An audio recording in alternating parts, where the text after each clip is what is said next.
Hello and welcome to Psychology School. I hope you all are safe and fine. So today's video class is especially for the students of Psychology of class 11. And in the first video class, we have discussed about the nature of psychology. Now today we will discuss some other topics of the first chapter, what is psychology. But before starting, let's have a look to the correct answers of the questions of previous video class. So here are the answers. The first answer includes psyche and logos. The second answer includes soul or mind. Third answer includes mental processes, experiences and human behavior. Fourth is the definition of psychology as a science which studies mental processes, experiences and behavior in different contexts. Now fifth is the experiences are subjective in nature. They cannot be observed directly and experiences are generally personal or private. Only the experiencing person can be aware or be conscious of his or her experiences. The sixth answer is behaviors are responses or reactions we make or activities we engaged in. They are overt as well as covert, and behaviors can be simple and complex. Overt behaviors can be observed and covert cannot be seen directly. The seventh answer is mental processes are internal mental activities and they include processes such as remembering, learning, knowing, perceiving, problem solving, etc. Now, I have not added examples in the answers because it's your wish. You can add examples from your book or from previous video class. Let's start with the new topic, psychology as a discipline. So far, we have discussed about the nature of psychology, and now it might be clear to you that psychology addresses a variety of issues related to mental and behavioral functioning of an individual. It seeks to understand and explain how the mind works and how different mental processes result in different behaviors. And such a study helps us to develop a basic understanding about human nature and helps us to deal with the number of personal and social problems. So we usually understand and perceive things, behaviors, experiences in our own way, and so we are always partial. Psychologists always try to minimize such biases in their explanations of behavior and experiences in many ways. So in psychology, the analysis of human behavior and experiences is scientific and objective as well as subjective. Many Western psychologists have also emphasized the role of self-reflection and self-knowledge in understanding human behavior and experiences. The formal beginning of psychology was in 1879 when William Wundt established the first experimental laboratory at the University of Leipzig in Germany. Psychology is generally categorized as a social science, and although in many other countries it is also considered as natural science. So neuroscience and computer science borrow principles continuously from psychology. There are fast developing brain imaging techniques like MRI, ECG, etc., which make it possible to study brain processes in real time, that is when they are actually taking place. So psychology has two parallel streams. One is that field which uses methods used in physical and biological sciences, and second is that field which uses the methods of social and cultural sciences for studying various psychological and social phenomena. So in the first case, psychology is a discipline which focuses largely on biological principles to explain human behavior.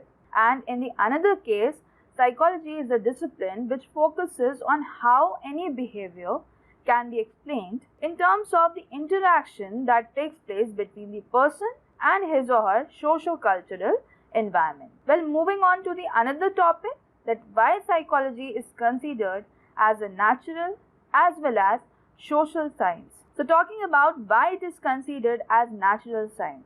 Modern psychology has developed because of the application of the scientific method to study psychological phenomena, and it gives importance to data that is systematic and can be studied under controlled conditions. So it has an organized and systematic body of knowledge, facts, principles and theories which are subject to change on the discovery of new facts and emergence of new principles and theories. So psychologists have developed theories of learning, memory, attention, perception, motivation, and have made significant progress. So it believes in the cause and effect relationship. It declares that every behavior has its roots. The behavior has causes and its development. Now, psychology takes influences from both physics and biology, and it believes in the hypothetical deductive model. Every or any hypothesis can be accepted or rejected on the basis of factors available. This model suggests that scientific advancement can take place if we have a theory to explain any situation. Now, like other sciences, psychology adopts the method of systematic inquiry and scientific approach as used by other sciences, and it has two pure and applied aspects. Now, if we talk about psychology considered more as a social science, so it's because psychology studies the human behavior in relation to social environment. Humans are not only influenced by their socio-cultural context, they also create them. As a social science, psychology focuses on humans as social beings.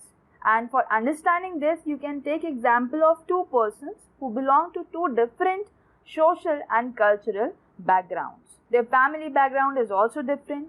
They have different social and cultural situations. So their behavior may also be different. One can be reserved and shy, and other can be social and helping.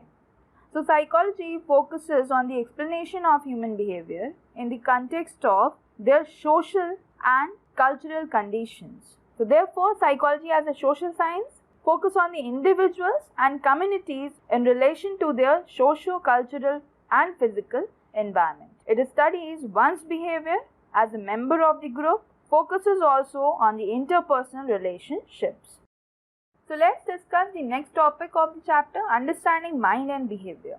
In the previous video class, we have discussed that earlier psychology was defined as the study or science of the mind.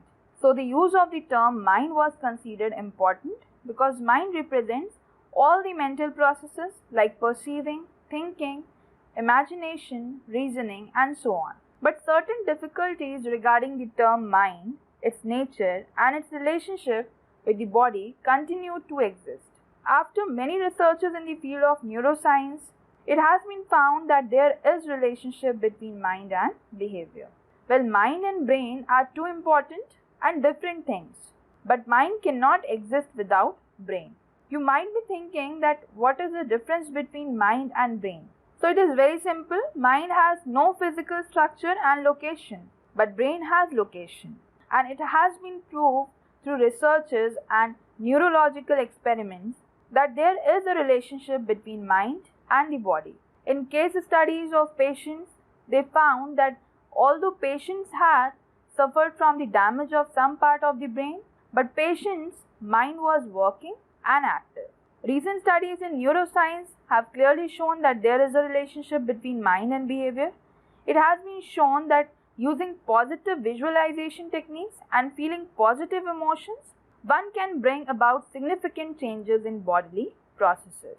So a new field called psychoneuroimmunology has emerged, which emphasizes the role of mind in strengthening the immune system. Now moving on to the next topic, popular notions about the discipline of psychology. In everyday life, people try to explain and understand why someone behaved in the manner in which he or she did, and people always have some ready explanations. They develop their own theory of human behavior, but these explanations based on common sense may or may not be true. So people always give explanations for any behavior when the behavior or situation already happened or developed. So this is common sense explanation. But psychology as a science explains human behavior or patterns of behavior which can be predicted and not explained after the behavior occurs. A lot of researchers and studies have shown that explanations of human behavior based on common sense are not true. For example, common sense also tells us that one is not able to give one's best if you are asked to perform before a large audience. Psychological studies have shown that if you have practiced well, you may actually perform better because the presence of others helps you in giving performance. So the best important thing about psychology is that it explains human behavior. scientifically, and not on the basis of common sense. Whatever psychology says about human behavior, it has a definite and scientific proof. Now moving on to the next topic, evolution of psychology. We will discuss that how psychology has emerged as a modern discipline and what were the major developments in the field of psychology. So the major development was the establishment of the first experimental laboratory in Leipzig, Germany by William Wundt in 1879, and he was interested in the study of conscious experiences and focused on the structure of mind or the building blocks of the mind. During his time, a new approach came into existence called structuralism. Structuralism emphasizes on the structure of mind, and to know about the individual's mind, introspection procedure was used by psychologists. So in introspection, individuals were asked to explain in detail their own mental processes or experiences. But this method failed to describe mental processes scientifically. After Wundt, another psychologist, William James, proposed a new approach called functionalism. He developed a psychological laboratory in Cambridge, Massachusetts, and functionalism focused on the function of mind rather than the structure of mind. So it emphasizes that psychology studies what the mind does and how behavior takes place when people deal with their environment. Now coming on to the another perspective, Gestalt psychology, which refuses to accept structuralism and focused on the organization of perceptual experiences. So it focuses as that our experiences are holistic, means they are whole, and it means we perceive anything as a whole and not in parts. For example, when we see a movie, we actually have a series of rapidly moving images of still pictures falling on our retina. So therefore, our perceptual experience is more than the elements. Another approach is behaviorism, which focuses on the study of observable and verifiable behavior. Watson was the first who introduced this principle that mind is not observable and we cannot observe and verify the mental processes. He defined psychology as a study of behavior or responses which can be measured and studied objectively. Other behaviorists like B.F. Skinner and Pavlov are also prominent, and they use behaviorism to a wide range of situations. Next perspective was of Sigmund Freud. He founded psychoanalysis as a system to understand the hidden and repressed feelings, desires, or needs of individuals.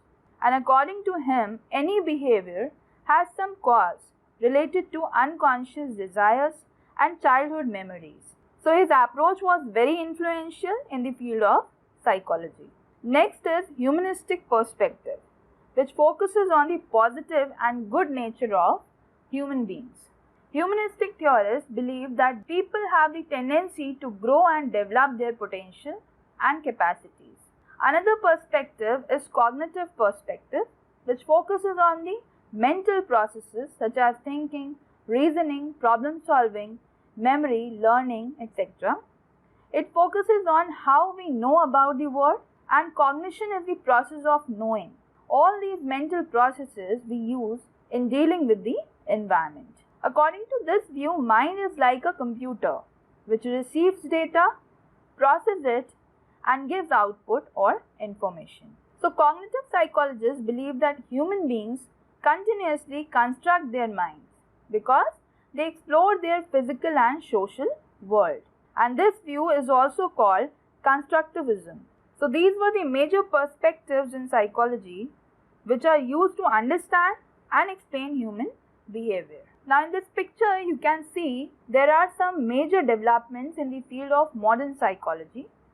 So you can go through it, and with this we have finished with some major topics of chapter 1, what is psychology, and here are some sample questions. You can practice them and try to give answers in comment box.